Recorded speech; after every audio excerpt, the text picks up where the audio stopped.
Good morning. It's a beautiful day today. It's Tuesday. It snowed all night long here in the Virginia mountains, but it's a very nice day. I'd like to come and talk to you a minute or two, a few minutes about something that's really important, and that's salvation. Basically, we've got a lot of different types of theological teachings on salvation and what does it take to be saved. What is salvation? Scary for some, confusing for others. So I'd hope to clear that up today. Basically, salvation is easy. Excuse me. It's a relationship. That's all. We all have those. We have relationships with people, generally. People we love all over the world, right? With our families, friends. We have work relationships. We have relationships that are casual, some that are complex. Well, the best relationship that you'll ever have, in my opinion, is with the Lord. And that relationship is far superior. It's far superior than any other relationship you'll ever encounter here on earth. And so for that reason alone, it's worth it to make a decision to have a relationship with the Lord, with Christ, with Jesus that will never fail you. I mean, that right there is incredible attraction, right? Um, Many times our earthly relationships fail, whether it's family, friends, coworkers. And so to have a relationship that we can definitely depend on and rely is an incredible asset.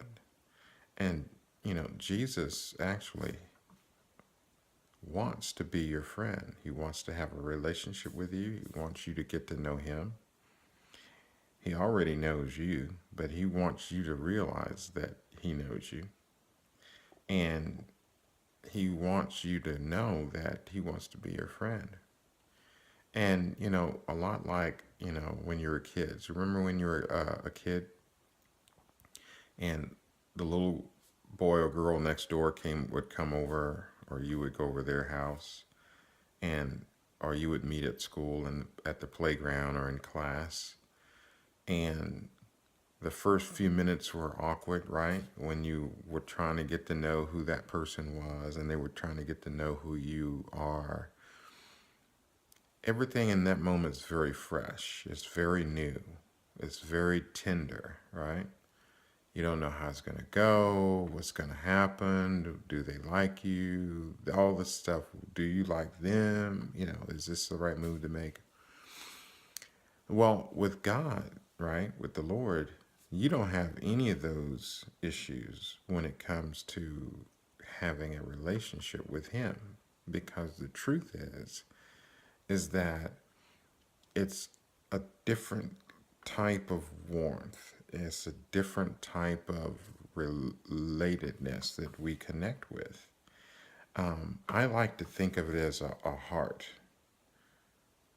relationship. So it's heart to heart type of relationship. It's more of a felt sense, embodied relationship that you have with God that's incredibly personal, more personal than you'd find anywhere on this earth. And it's something that you embrace once you really understand that, hey, you know what? Jesus has my best interest heart, and he understands me. There's nothing I can say to Jesus to make him angry with me and turn away from me. There's nothing, not one thing. I could swear up and down and get angry and pitch a fit, and you know what? He'd be right there. There would be no issues with our relationship. As a matter of fact, the Lord likes it when you really connect with him in a way that's real and authentic. And I'd like to say a word or two about that. A lot of times you go to church or you're out in public or wherever you happen to be, and people will become, Christians, right?